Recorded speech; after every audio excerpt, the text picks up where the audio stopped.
Welcome to me సేవ, మీ అందరి సేవలు. తెలంగాణ ప్రభుత్వం వచ్చిన తర్వాత 6 గ్యారెంటీలపై విడుదల చేసిన శ్వేతపత్రంలో భాగంగా తెలంగాణ రాష్ట్ర ప్రభుత్వం అభయస్థంలోని ప్రజాపాలన కొరకు 28 నుంచి 6వ తారీఖు వరకు తీసుకొని సేకరించే అప్లికేషన్ ఫామ్లు ఎట్లా ఫిలప్ చేయాలి, తర్వాత ఏమేమి నమోదు చేయాలి, కుటుంబ వివరాలు ఎట్లా నమోదు చేయాలి, దానికి ఏమేమి జతపడాల్సిన వీడియో మన దగ్గర చేయడం జరిగింది.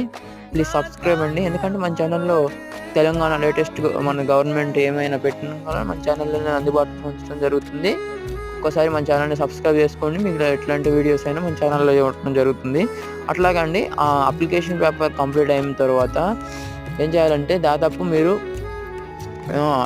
ఆధార్ కార్డు, రేషన్ కార్డు, అట్లాగే ఇప్పుడు మీరు గృహలక్ష్మి పెడుతున్నారు, దానికి పట్టాదారు పాస్బుక్, అదే అంటే ఇంటి దస్తావేజ్ ఉంటుంది కదా, అది కంపల్సరీ పెట్టాలి.